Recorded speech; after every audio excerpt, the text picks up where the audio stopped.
Olá, irmãos e irmãs, graça e paz. Estamos dando continuidade ao nosso estudo baseado no livro da nossa irmã Stone, O Poder da Oração no Casamento. Então, esse estudo que nós estamos trazendo nessas quinta-feiras, eles têm como base esse livro, tá? Não é a cópia tudo só do livro, mas nós temos como base esse livro, o qual eu aconselho a quem puder adquirir esse livro. Ter esse livro em casa é muito bom para a família, muito bom para o casal, uma experiência enorme dessa nossa irmã, uma bagagem muito grande espiritual e também uma bagagem de muita maturidade, de muitas experiências de vida.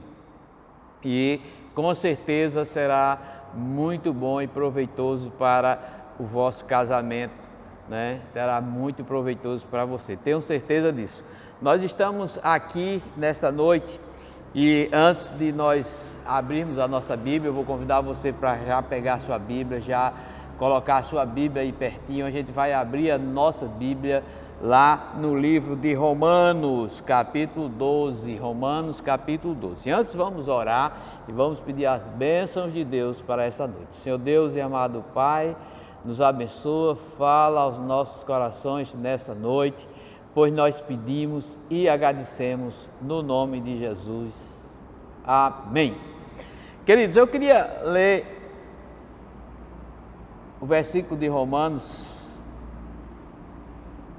e nós vamos ler o versículo, capítulo 12, versículo 1, que diz assim: Rogo-vos, pois, irmãos, pela compaixão de Deus, que apresentei os vossos corpos em sacrifício vivo, santo e agradável a Deus, que é o vosso culto racional. O 12 diz assim: Alegrai-vos na esperança, sede paciente na tribulação, perseverai na oração. Querido, eu não sei como está o seu casamento, não sei como é que está a sua vida conjugal, né? Mas se está perturbada, se está tumultuada, eu queria desafiar vocês, cônjuges, a estarem buscando a Deus em oração, perseverando na oração, tá? Perseverando na oração. A oração é o segredo para a nossa vitória. A oração é o segredo para a abertura, para a operação dos milagres do nosso Deus na nossa vida, na vida da nossa família. Hoje nós vamos comentar e nós falamos, hoje até esse vídeo ele está salvo como material que não é próprio para criança, porque nós vamos falar aqui sobre as influências externas que contaminam a vida sexual do casal. Então nós vamos falar da vida sexual do casal, a interferência, a influência externa dentro dessa área da vida do homem, né, da vida do ser humano, que é tão importante e o problema que essas interferências podem causar, né? E há uma pergunta bem clássica a respeito desse tema, e a pergunta é o seguinte: para que Deus criou o sexo? Né? Para que o sexo? Né? Se a gente for perguntar, para que o sexo na vida do casal? Qual a importância do sexo na vida do casal? E para que Deus criou? Para que Deus formou? Para que Deus fez isso? Né? Porque para que Deus deu essa opção ao homem, né, de ter uma vida sexual. Então essa pergunta é uma pergunta que vem se fazendo há muito tempo, e nós vimos com o passar do tempo, né, com a mudança, né, da nossa sociedade, várias definições que, por exemplo, foram mudando até com o tempo, e definições que eram até usadas e passadas como verdade absoluta dentro da igreja, por exemplo, dentro da igreja evangélica, né, dentro do mundo evangélico. E criou-se é um tema difícil, porque se a gente for verificar, né, a geração passada, não havia muita comunicação dos pais com os filhos, muita orientação nesta área. Hoje também a coisa evoluiu, mas tem muita tendência aí, muita mesmo, de querer nos passar, ou querer passar e introduzir isso no meio cristão, né, teorias ou pensamentos a respeito da vida sexual do casal que não tem nada a ver com a realidade bíblica, totalmente inversa, diferente. E nos influenciando, querendo nos influenciar a como cuidar ou como educar os nossos filhos nessa área, né? E foi uma luta tremenda. Algum tempo atrás nós sofremos aí, nós evangélicos sofremos muito com a tentativa de nos influenciar, de ditar normas, né, na educação sexual dos nossos filhos e até do casal. Mas, queridos, como é um tema um pouco complicado, a gente vai conversar primeiro, nós vamos ver alguns pensamentos sobre o que é o sexo para o casal. O que é que muita gente pensava, o que é que muita gente e muitas culturas ainda pensam hoje.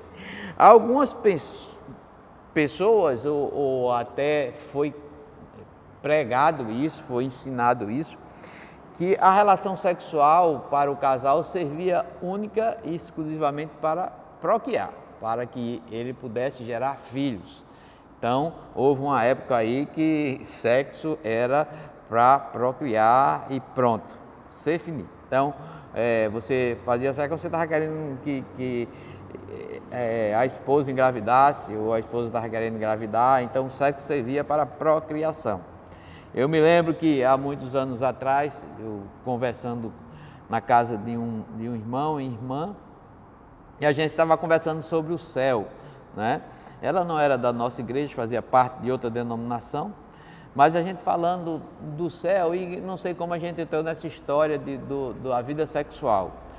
Aí a irmã lá gritou logo lá: olha, pastor, com certeza no céu não tem essa coisa feia. Então,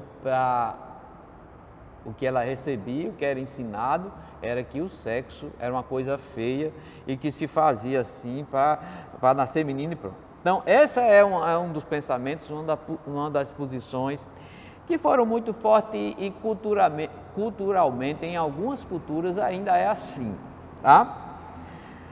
Algumas pessoas têm a ideia, e principalmente uma ideia machista, por exemplo, mais voltada para o homem, é que o sexo ele serve para as pessoas fugir das tensões. Então o cara teve um dia muito estressado, ele está estressado, então ele vai lá, fala com a sua esposa e ele pratica o sexo que é para aliviar as tensões, a tensão do dia. É muito agitado, eu tenho que fazer sexo e tal. Então o sexo é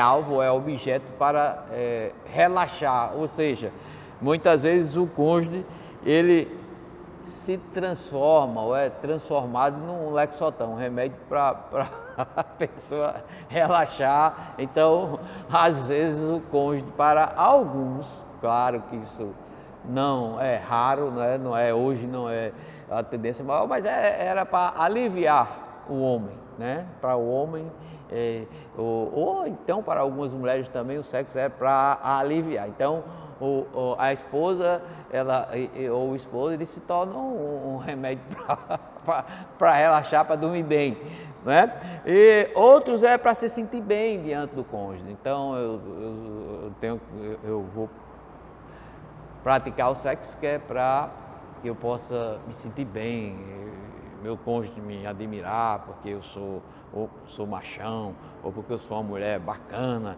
e tal. Então tem essa visão, né? E essa visão também muito fora da realidade, né? E muitos outros pensamentos. Por exemplo, o sexo no casamento, algumas vezes, graças a Deus que não no meio cristão, não é? Se tiver, não, tem, mas são exceções. O sexo é usado como moeda de troca, né? Então, Por exemplo, o cabo era feio demais, mas tem muito dinheiro. Aí a mãe casa com ele porque ele é feio, mas tem dinheiro. Então, a mulher entra com o seu corpo e o cara entra com dinheiro, já que ele é feio. E vice-versa. E muita gente se pendura, por exemplo, muitos homens se penduram numa mulher para que sustenta a sua vida e tal, e aquele negócio todo. Então, o sexo se torna uma moeda de troca. Uma moeda de troca como era antigamente, né?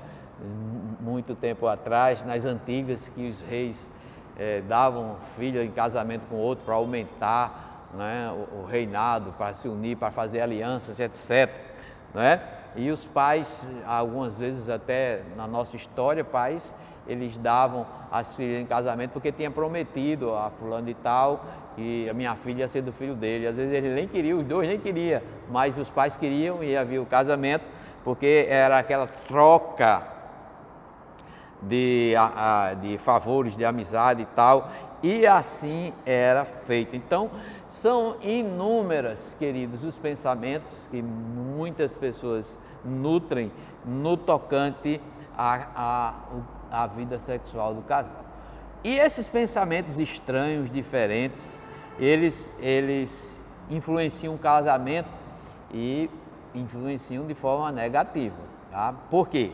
Se a gente for ver, o sexo, ele foi planejado por Deus para unir dois corpos, dois corações, duas almas, quebrando assim, fortificando o casal contra as intempéries, contra as investidas do inimigo das nossas almas. Então, o sexo, ele abrange, ele pode trazer muitas coisas desses pensamentos que eu falei anteriormente, mas o desejo de Deus, o planejamento de Deus foi para que o sexo servia para unir o casal. O sexo, no casamento, ele reforça a intimidade do casal e dá uma vida ao relacionamento conjugal. Né? Então dá uma vida, é algo maravilhoso e foi criado por Deus para o homem. Né? Então ele tem essa função de unir os corpos, unir as almas, emocionalmente unir o casal, tornar esse casal mais forte contra as investidas do inimigo. Então essa é a visão de Deus. Para isso foi feito por isso existe o sexo, não só para procriação, né? Não só para relaxar, não só para, mas tem um objetivo especial e é revestido com o amor de Deus, aquele amor ágape que está lá descrito em Coríntios, o amor que tudo crê, que tudo espera, o amor que é paciente, não ciumento. Então há uma junção e o relacionamento sexual do casal é muito importante para eles vencerem espiritualmente, por incrível que pareça. Espiritualmente, a visão que o mundo tem de sexo é muito diferente da visão bíblica, né?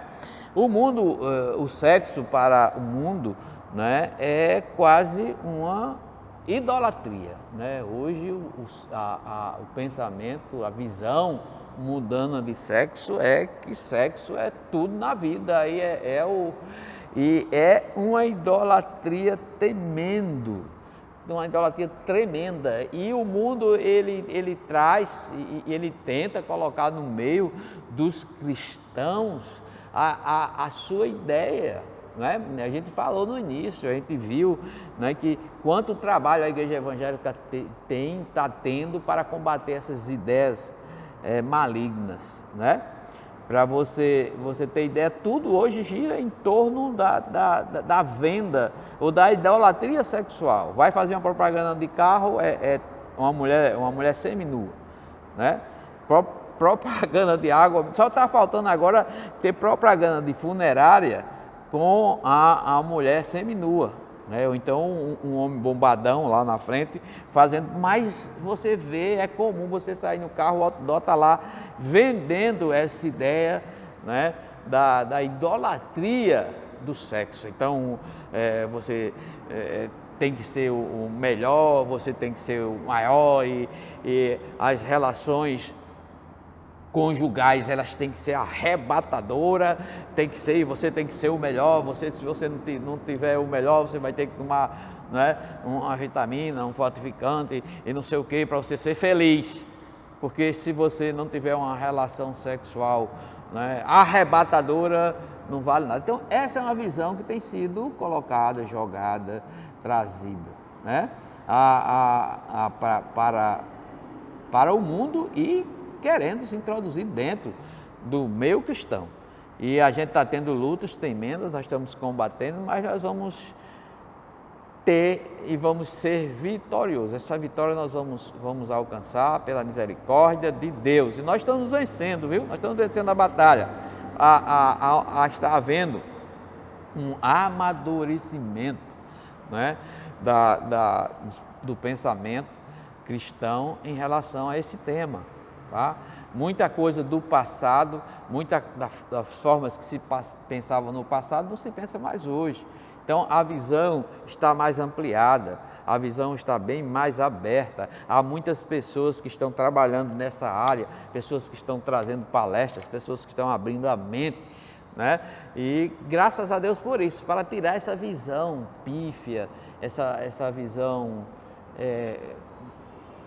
pequena do que é realmente o relacionamento sexual no casal, do cônjuge, né? Então é muito diferente daquilo que estão vendendo para nós. E é importante a gente não cair nessa onda. É importante nós evitarmos algumas coisas que nós achamos e compartilhamos da visão da nossa irmã Stone, que é muito importante. E eu vou falar de algumas coisas que a gente deve evitar, tá? Pessoal, olha, é muito importante você não fazer no seu relacionamento conjugal, né, no que tange a essa área, a área sexual, não fazer comparações, né?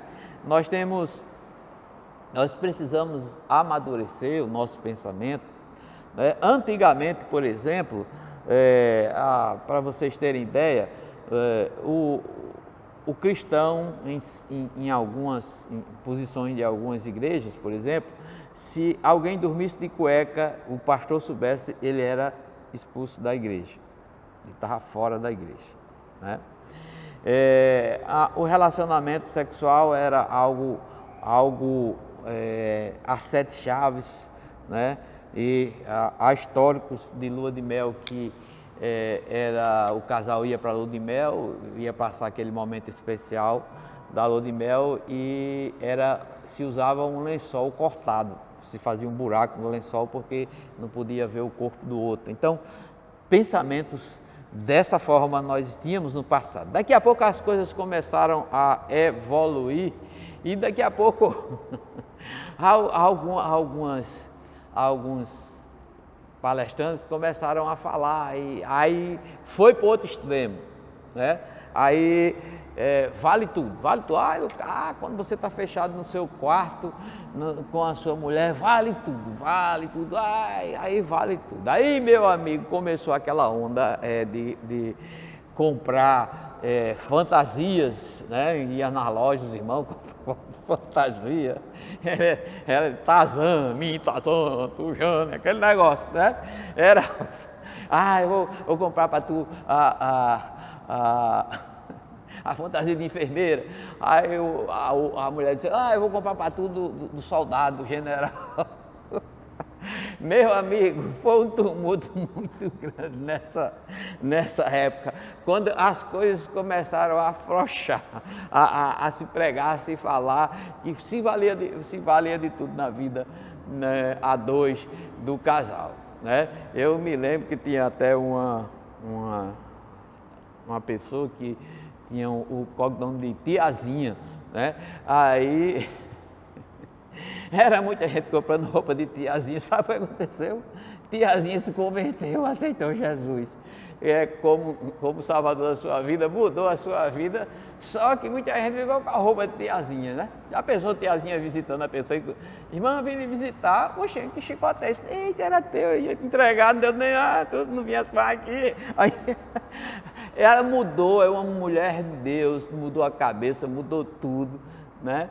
E ela mesmo não usa mais aqueles apetrechos, aquela roupa que muita gente tem em casa.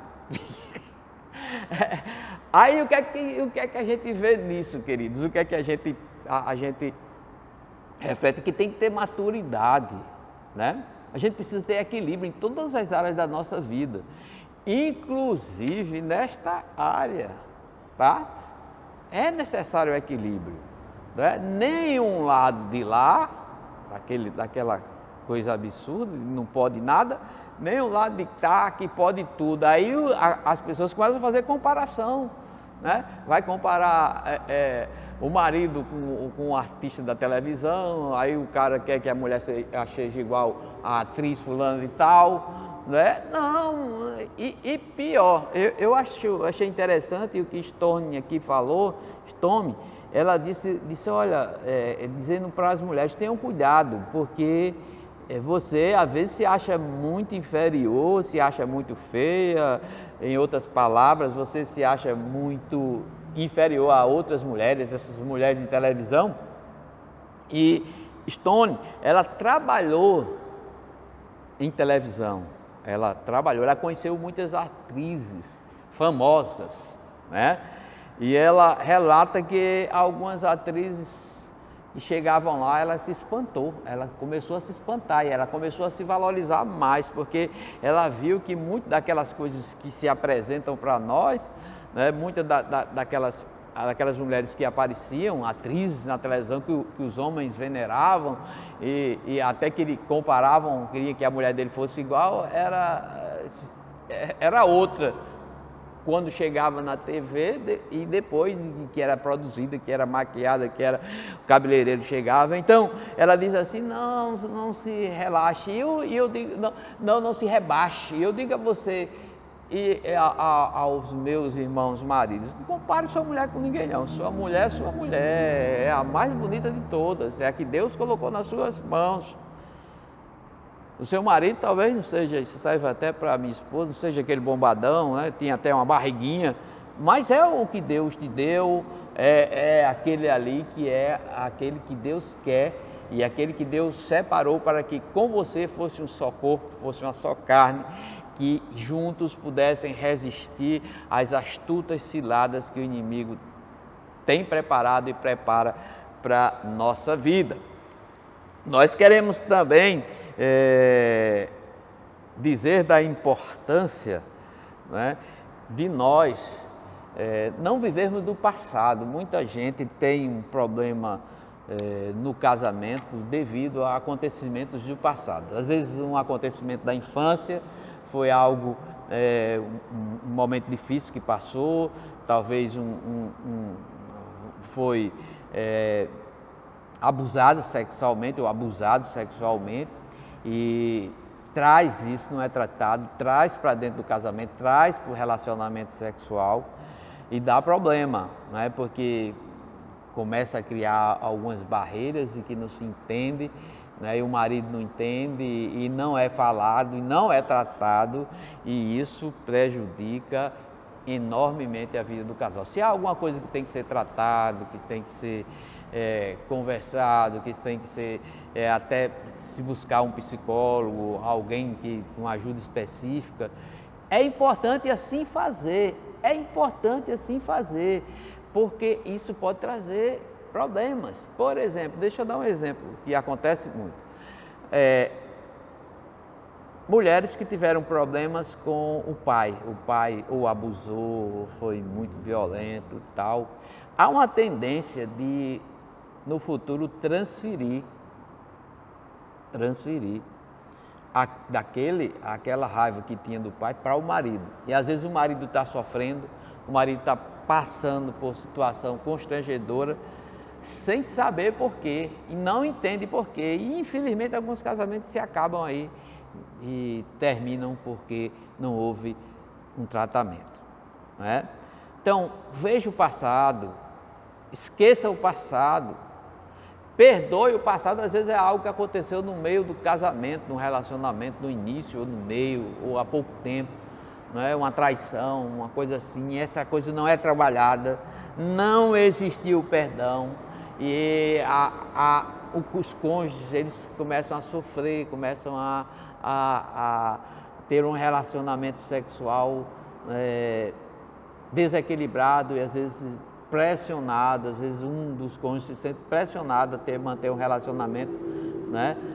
Mesmo sentindo que aquele relacionamento não é um relacionamento tranquilo, um relacionamento livre, e a pessoa observa que aquela está sendo uma coisa forçada, né? E muitas vezes porque não teve o perdão, não houve o perdão, não houve o conserto. Querido, e para nós encerrarmos, eu queria falar sobre a importância de nós darmos prioridades ao nosso cônjuge, tá? Então, a pessoa mais importante para você deve ser o seu cônjuge, tá certo? Em todas as áreas, tá? Em todas as áreas. Não perca tempo querendo fazer, por exemplo, comparações. Não perca tempo querendo que o seu cônjuge seja uma pessoa que ele não é. Ele vai ser ou ela vai ser aquilo que ela é. Ela é o que ela é. E não esqueça que foi Deus que separou essa pessoa para você. Se você é uma pessoa cristã e acredita em Deus, se você é uma pessoa que no momento do casamento aceitou aquela aliança e concordou com aquela aliança diante de Deus, essa é a pessoa que Deus separou para você. Então dê prioridade, tá? Olhe com muita atenção para ela, para ele, tá? Faça o melhor para ele. Ela deve ser o mais importante e a prioridade da sua vida. Em primeiro lugar, Deus, em segundo, o seu cônjuge, tá? Depois vem filho, depois etc. Mas em primeiro lugar é a sua esposa, o seu esposo. Não esqueçam disso, não deixe que interferência, que pessoas, né, que venham falar mal da sua esposa, não deixe. Não deixe que pessoas venham falar mal do seu esposo, você se junta para falar mal do próprio cônjuge. Então tenha cuidado, porque isso é ruim, vai trazer prejuízos para você no futuro longínquo ou imediato, né? E queridos e queridas irmãs, vamos orar, nos preparar em oração, entregar o nosso casamento nas mãos de Deus, entregar a Deus todas as áreas do nosso casamento, inclusive essa. Se tem algo que precisa melhorar, vamos orar a Deus para que Deus possa dar força, dar sabedoria para que nós melhoremos. A vontade de Deus, quando Ele instituiu o casamento, quando Ele juntou você com o seu cônjuge, era trazer para você, unir vocês dois de coração, unir vocês dois de alma e fortalecendo para que vocês possam resistir às astutas ciladas do inimigo, inclusive influência de terceiro, né? Mulheres que vêm para destruir o casamento, homens que vêm para destruir o seu casamento, abertura para pornografia que tem devastado famílias. Então, quando a gente está unido, quando a gente está forte, quando nós estamos bem com o nosso cônjuge, nós nos fortalecemos.